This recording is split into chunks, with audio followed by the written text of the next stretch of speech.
Lógico, né, começar com a análise da partida, e hoje você não tinha o Lucas Barbosa, né, que cumpriu suspensão, foi expulso contra o Juventude. Por que a escolha pelo Pita? Tinha também Nátila Quintana, entre outros jogadores, por que a escolha pelo Pita? A gente acompanha o trabalho de todos no dia a dia, né? E o Pita vinha muito bem, teve uma pequena lesão muito leve muscular, né? E isso acabou deixando ele de fora de um jogo e de uma escalação como titular, mas vinha mostrando um desempenho muito bom e era justo que ele tivesse uma oportunidade para sair jogando, né? Ao mesmo tempo estava fresco, porque acabou não entrando no último jogo, o Borbas jogou mais tempo, tá certo? E acabamos optando por fazer uma estrutura para atacar com um centroavante e 2-10, né? O Sacha e o John atuando como 2-10. Até semelhante ao que o próprio Vasco está fazendo com os pontas por dentro, na verdade, né? Agora, independente da escolha de um ou de outro, eu acho que o que a gente tem que observar e valorizar é a qualidade e entrega, nível de doação do trabalho no dia a dia, né, da nossa equipe. Então, você tem um plano de jogo para sair jogando com o Pedro Henrique, a gente tem o DG se recuperando de uma lesão, a gente tem o Guzmán suspenso, a gente precisa iniciar o jogo com o Juninho como zagueiro. Se o Pedro Henrique inicia o jogo, o Juninho sustenta na construção de 3 do lado esquerdo, tá certo? A gente põe o Eduardo no centro, Pedro Henrique na direita e Hurtado alto como ponta. A gente ia colocar o John da direita para dentro como meia, o Sacha como meia da esquerda e o Vinícius na ponta esquerda. O Pedro Henrique, acho que ele sentiu algo que o impossibilitou no último movimento antes de acabar o aquecimento. E aí, com a entrada do Guilherme, o Juninho vira zagueiro, faz a construção baixa pelo lado esquerdo, segura o Hurtado do lado direito, põe o Eduardo no centro, passa o Vinícius para o lado direito, inverte o Sacha com o John, entortou a equipe toda. Tudo ao contrário do que treinou, mas mantendo a mesma estrutura para buscar explorar as mesmas coisas que a gente tinha observado e tinha planejado para o jogo. Então, assim, numa circunstância dessa, aí você pegar um ataque como o do Vasco, que pesa a área com o Verratti, muitas vezes com o Ryan nos cruzamentos, né? Que tem alas que cruzam muito bem, tanto de perna aberta principalmente, mas que também tem fuga e cruza com a perna fechada, jogando aqui em São Januário, e você conseguir neutralizar e sair na frente e competir da forma que a gente competiu diante de tantas adversidades sobrepostas, eu acho que é claro que é importante a opção de ir com o Pita, mas tem muito mais coisa que aconteceu no jogo e que valoriza e ressalta a capacidade desse grupo de lidar com situações difíceis, de lidar com situações adversas e de ainda assim competir e se entregar o suficiente para buscar soluções que sejam úteis e válidas para o jogo. Então, o Vasco é uma equipe que, se não me engano, não perdia aqui desde novembro. O Bragantino nunca havia vencido o Vasco aqui nos seus domínios. A gente sabe a dificuldade que é de jogar aqui, o ambiente de jogo que se cria, o quanto que a torcida empurra, como a equipe do Vasco acaba sendo agressiva para defender e para atacar. E você vê já uma qualidade de associação, um nível de capacidade de envolver o adversário, de elaborar e de gerar desequilíbrio. O Vasco hoje trocou quase 800 passes num jogo, gente. Então é muito difícil defender isso. E claro que tivemos alguns momentos de dificuldade. Saímos na frente desde o início, isso também condiciona muito, né, o que vai acontecer em relação aos próprios números do jogo. Mas, diante daquilo que nós sabíamos que ia enfrentar e que se tornou ainda mais difícil, faltando 15 minutos para começar o jogo, eu acho que isso mostra a força daquilo que esse grupo está construindo. Febra, boa noite. Amadeu, do canal Na Torcida Vascaínos. No primeiro tempo, lógico, saiu um gol aos 2 minutos, você jogou um pouquinho mais com uma linha de 3 ali com o Juninho Capixaba, ficando um pouquinho ali recuado. No segundo tempo, você muda, faz as suas mudanças e libera mais um pouco o Capixaba e o John caindo pelo lado esquerdo, junto com o Capixaba. Você sentiu que o Vasco cansou e você, com 2-0, procurou fazer o terceiro gol, ou você quis deixar a bola mais no ataque para segurar o resultado? Boa noite. Olha, teve um momento do segundo tempo, ali por volta dos 17 minutos. Primeiro a gente faz as duas primeiras trocas realmente para dar gás, mas mantendo a estrutura e os ajustes que a gente pensou em fazer no intervalo, tanto para jogar quanto para defender. Mas o Vasco está com um volume ofensivo muito grande, empurrando a gente para a nossa área, a gente com dificuldade de sair. E a gente precisava de amplitude na última linha para defender cruzamentos e também para abrir o campo e gerar um pouco mais de dificuldade do Vasco recuperar a bola, a gente poder ter um pouco mais de circulação por trás, né? Então, nessa hora que a gente sobe o Juninho, na verdade, é porque a gente vai para uma linha de 5 e abre 3 zagueiros, tá certo? Mantém o 2-2 na frente, quem passa da amplitude dos lados passa a ser o Juninho de um lado e o Natan do outro, ou o Hurtado, né? Agora eu já não lembro muito bem. O Natan entrou e o Hurtado veio para zagueiro, é isso, tá certo? Então, assim, bem parecido posicionalmente até com o posicionamento inicial do Vasco no próprio jogo. Claro que depois o Vasco traz todo mundo para o lado da bola, faz aquela concentração de jogadores, faz do seu jeito, né? Mas a gente acabou optando por isso, para tirar cruzamentos, ter uma defesa de área mais sólida e que quando tivesse a bola pudesse elaborar um pouco mais e cansar um pouco o Vasco e tentar empurrar um pouco o Vasco para o seu campo, porque ter um pouco a bola fazia parte ali daquele momento de se defender um pouco mais. Eu acho que funcionou num primeiro momento, tanto que o Diniz é obrigado a promover outras trocas para pôr energia, para pôr gás no jogo e voltar para fazer aquele aperto final que começou a acontecer de volta a partir dos 40 minutos. Então, acho que a gente soube ter a maturidade de lidar muito bem com essas alternâncias e com os momentos de dificuldade. Em alguns momentos sofremos, em alguns momentos contamos com alguma falta de eficácia também em finalizações que o Vasco teve para fazer um pouco mais limpas, né? Mas acabou fazendo só 4 finalizações no gol, né? Nós fizemos 3, mas o volume do Vasco no jogo foi 20 contra 4 nossos, né? Então, assim, a gente fica satisfeito pela nossa eficácia, né? Fomos eficazes em bloquear chute, em incomodar demais para que as finalizações não fossem limpas e, ao mesmo tempo, na frente, fomos eficazes em chances que tivemos e ainda 2 muito claras que acabaram não sendo computadas como finalizações. Foi uma bola de canal para o Pita no primeiro tempo e um voleio do Borbas livre perto da pequena área, que são situações que a gente também poderia ter marcado o gol. Mas, de qualquer forma, acho que foi um aproveitamento muito alto e aí isso acaba sendo decisivo para o resultado. Acho que o Vasco teve um desempenho muito bom, nos gerou muito problema, mas isso mostra o desenvolvimento da maturidade da nossa equipe para competir. Porque muitas vezes você vai conseguir jogar bem, quando você está jogando bem, as coisas fluem mais fácil. Mas quando você não está conseguindo ter um jogo ofensivo que flua, você pode jogar bem de outras formas, tá certo? Sendo eficaz ofensivamente, sendo vertical no momento que você pode pegar o seu adversário desequilibrado e defendendo de forma muito sólida, defendendo muito bem a área e atacando muito bem a área do adversário. Então, nós jogamos muito bem nesses aspectos e isso foi determinante para o resultado do jogo. Você abre aqui na sua frente. O Bragantino é o líder do campeonato. Ele é candidato ao título. Essa parada da Copa do Mundo de clubes vai te atrapalhar? Qual a sua opinião dessas 2 situações, por favor?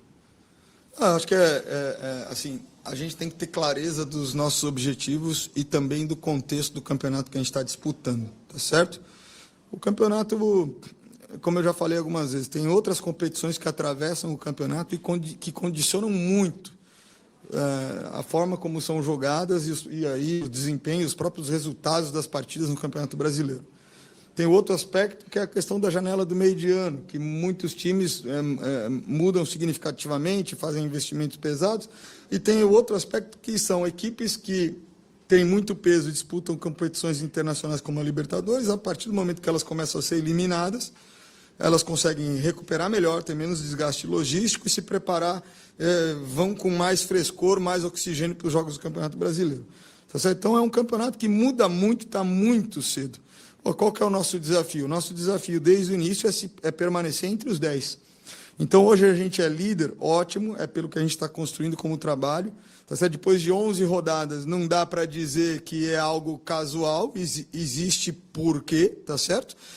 Os jogadores estão muito cientes que é em função da dedicação do trabalho que eles estão fazendo, da união do grupo e a capacidade de enfrentar esses cenários adversos e competir, né? E vai depender da nossa capacidade, né, de ser resiliente, independente da colocação na tabela, para continuar trabalhando com excelência todo dia, para buscar se manter entre os 10. Esse é o nosso objetivo principal.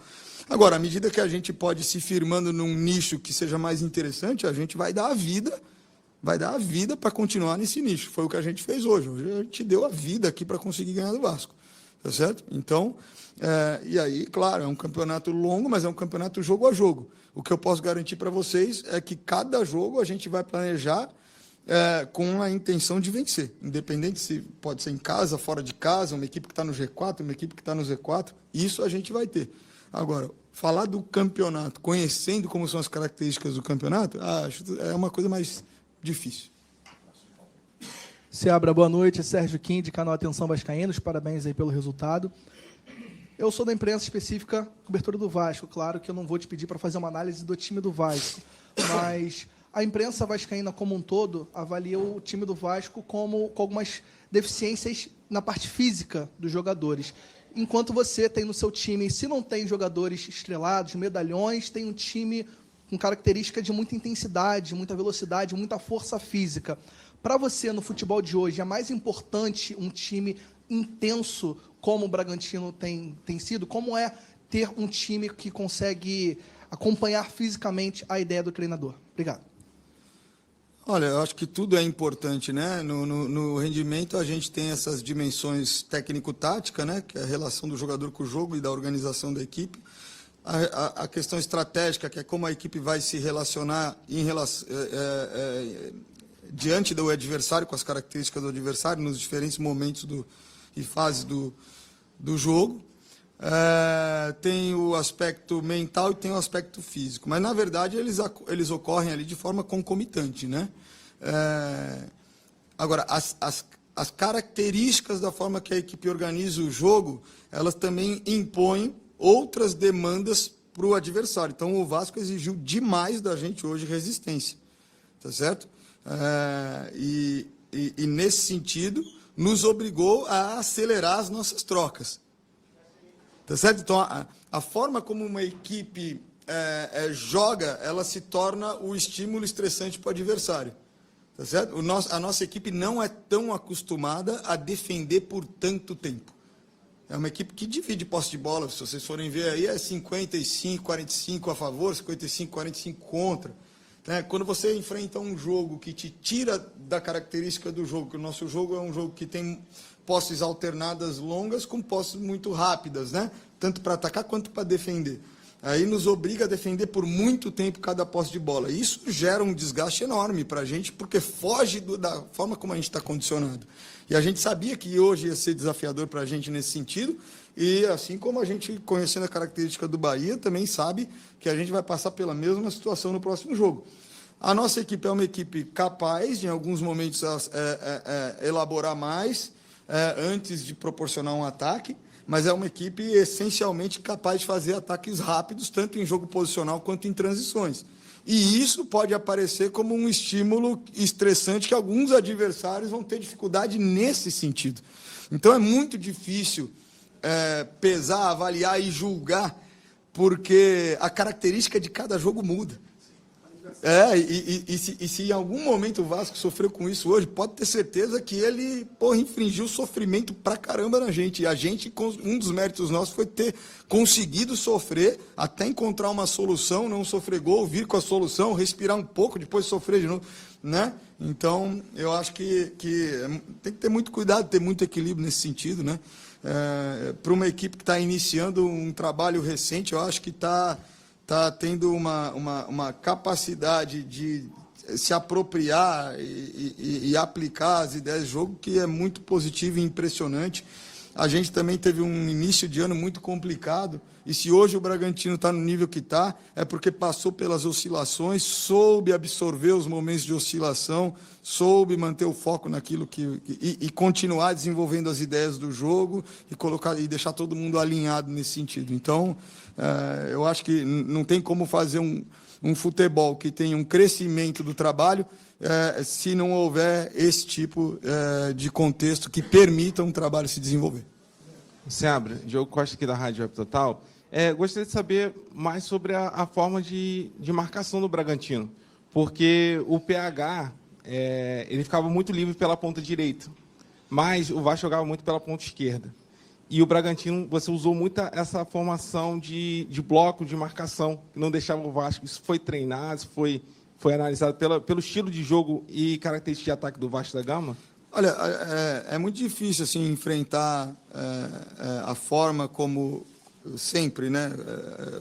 Como o Diniz organiza as equipes deles, né? Porque tem muita autonomia dos jogadores em aplicar muito bem aquilo que ele pretende. Então, tem momentos que a concentração de jogadores é de um lado do campo, né? O que a gente aprendeu durante o primeiro tempo? Que do lado que tinha muito jogador concentrado, a gente não ia rodar mais lateral, ia rodar com volantes. E o ponta contrário ia fechar o centro. Tá certo? Ia ficar quase uma linha de 3. A gente ia escorregar a linha média e fechar ela pelo lado contrário. Tá certo? Porque no primeiro tempo a gente rodou muito o Hurtado, gerou situações de 2 contra 1, ou contra o Hurtado ou contra o Eduardo. Né? Como a gente estava com a questão também de uma dupla de zaga totalmente diferente da que vem jogando, né? Essa capacidade e o tempo de fazer essas rodagens e tal eram diferentes, ainda mais quando você tem um centroavante que fixa intervalo de central como é o Verratti. É muito difícil, tá certo? Então, a gente precisou buscar alguns ajustes. Normalmente, o lado do Paulo Henrique era o lado vazio. Então, desse lado, a gente poderia saltar com o lateral com menos chance de tomar um 2 contra 1 e gerar uma cascata. Claro que teve momentos que aconteceu, tá certo? Então, foi o tipo de situação que a gente tentou ir fazendo para ir se virando, né? E, claro, o adversário tem as suas qualidades, características e impõe a nós algumas dificuldades, e em função da forma como a gente vem jogando, a gente já prevê onde pode estar o problema e busca encontrar soluções, né? No segundo tempo, eu acho que a gente consegue equilibrar um pouco o jogo de associação e progressão a partir do corredor lateral para o fundo ou para dentro, que o Vasco fez mais no primeiro tempo, mas começamos a ter mais dificuldade de tirar os cruzamentos de 3/4. Né? E também com o decorrer do jogo e o desgaste, toda vez que o Vasco voltava a bola até o Jair ou o defensor que estivesse por trás, a gente precisaria sair, limpar a nossa área para obrigar os atacantes a se reposicionarem e não afundar a nossa linha para situações de cruzamento de intermediária. Só que a gente foi perdendo a capacidade de se mobilizar para fazer isso e a coordenação. Então, a partir desse momento, vamos pôr a linha de 5, porque está difícil tirar de trás, está difícil tirar cruzamento. Mesmo que não saia de trás, vai ter um pouco mais de pé na bola nos corredores laterais para tirar cruzamento, e se tiver, a área também vai estar um pouco mais preenchida e com mais estatura. Então, a gente foi lidando com o que a gente tinha. Foi um jogo muito difícil e, enfim, a gente conseguiu segurar. Treinador, parabéns pela vitória, a liderança do campeonato. Um time, quando chega à liderança, mesmo que seja um pouco tempo, fica mais visado pelos adversários. Já pensou em alternativas para ver outras características do time do Bragantino para não ficar tão manjado por adversário? Olha, essa é uma boa pergunta. A gente sempre tenta mudar, a gente sempre tenta surpreender. A gente analisa todo o jogo e procura entender que, em função de como joga o adversário, não só da estrutura dele, mas da lógica das funções, táticas individuais das posições, o que a gente pode fazer para explorar. Tá certo? Então, isso daí é obrigação nossa, tem que acontecer sempre, jogo a jogo. E aí a gente tem um elenco com jogadores que têm diferentes características, tá certo? E que podem nos oferecer soluções interessantes, tá certo? Então, isso daí é um cuidado que tem que ter, mas independente de ser líder ou não, acho que na Série A do Campeonato Brasileiro todos se estudam, todos se conhecem e todos sabem que na Série A do Brasileiro qualquer equipe pode vencer qualquer adversário. Então, acho que, claro, a gente tem que ter essa determinação, mas já não é algo que foge daquilo que já acontece.